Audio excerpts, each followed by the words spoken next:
In the meantime, a new report from the United Nations Educational, Scientific and Cultural Organization known as UNESCO has some sobering statistics on 2030 education goals for a number of regions. UNESCO's Institute for Statistics and the Global Education Monitoring Report has found that countries of the world won't be able to achieve their own education targets by 2030.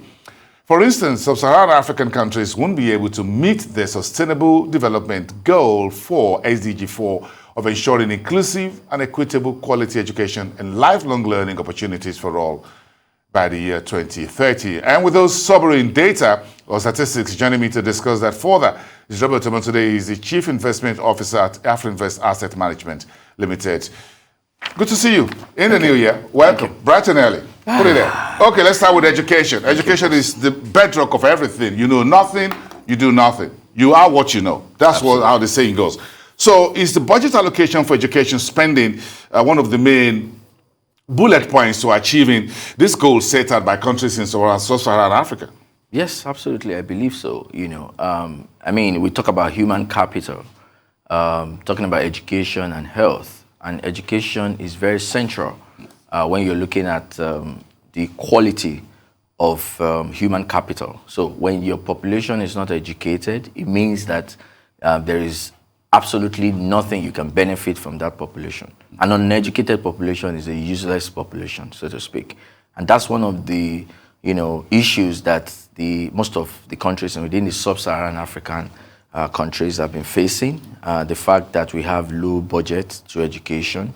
We're not low in terms of proportion relative to recommendation. I think UNESCO recommends 15 to 20% allocation to education. I think 15 to 17% or so.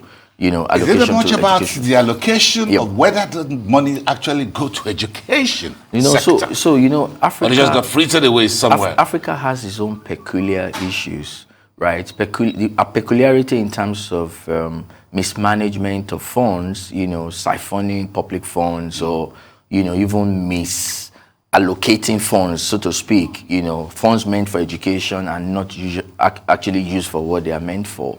But you also have to put things in perspective. If you look at data for Sub-Saharan Africa, we're above what the recommendation is by UNESCO for education relative to budget, because the last data on Sub-Saharan Africa reads about 17%.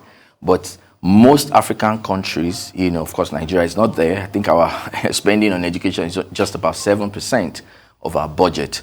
But if you look at the data, and you will see that in actual sense, one of the issues that most African countries have faced are currency depreciation. When you look at it in relation to, the budget spending and relative to developed countries. In fact, most developed countries, North America, and some other developed countries don't even have close to what the recommendation is. The threshold. Yes, the threshold, which is about 15%, but they're achieving more. That's so which is to say that, you take Nigeria, for example, budget size has increased in Naira terms.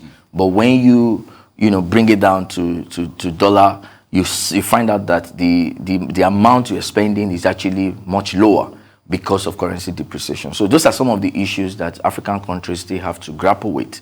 But be that as it may, what is most important is, if you look at, the size of the countries that we're also talking about, North, American countries, for example, the size of their budget in dollar terms, and the consistency with which they have done it over time.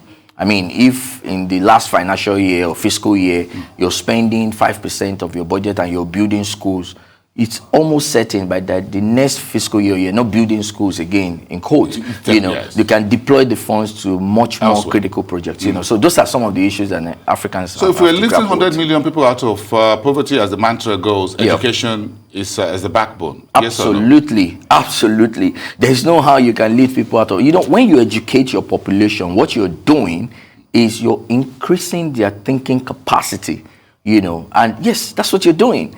And you cannot make money, you cannot generate money if you lack that capacity to think. The fact that you've gone to school has not even given you that that leeway to actually, think through things. But, when people are really educated, that's when they can, think outside the box. The first level of empowerment. Absolutely. And they can create jobs for themselves, even if they cannot get the white-collar jobs. Great. Tell me a bit of your thinking about Uganda's export earnings and the role that export processing zones can do, as we're looking at EPZs in Nigeria and special economic zones as well.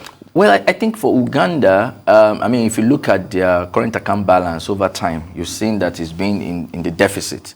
This is the first time in a long time that you're seeing this much improvement. Don't forget that Uganda is a landlocked country.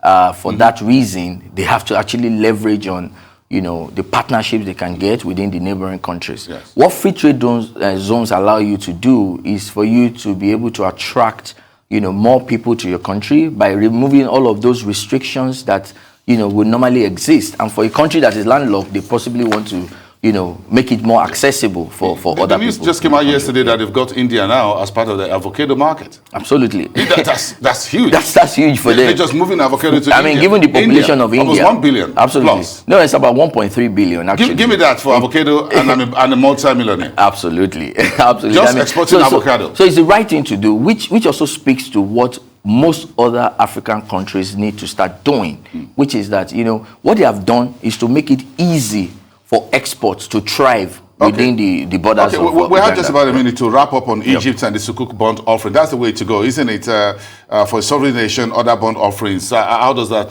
place out to us? That makes sense in the environment where you see. If you look at SSA, for example, there is no Sukuk bond within the SSA market. We have all plain vanilla bond. The other close to it is a discount bond that we have. What Sukuk does, is for international investors.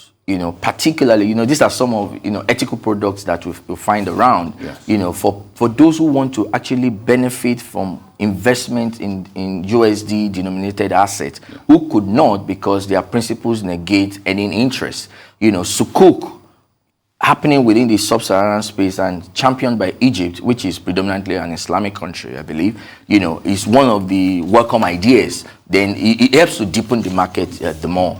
For other activities. It's going to be really interesting to see how all of this is pacing out. Thank you so much, Omotunde, the Chief Investment Officer at Afrinvest Thank you Asset Management LTD. Put it there again for the new year. Thank you so much.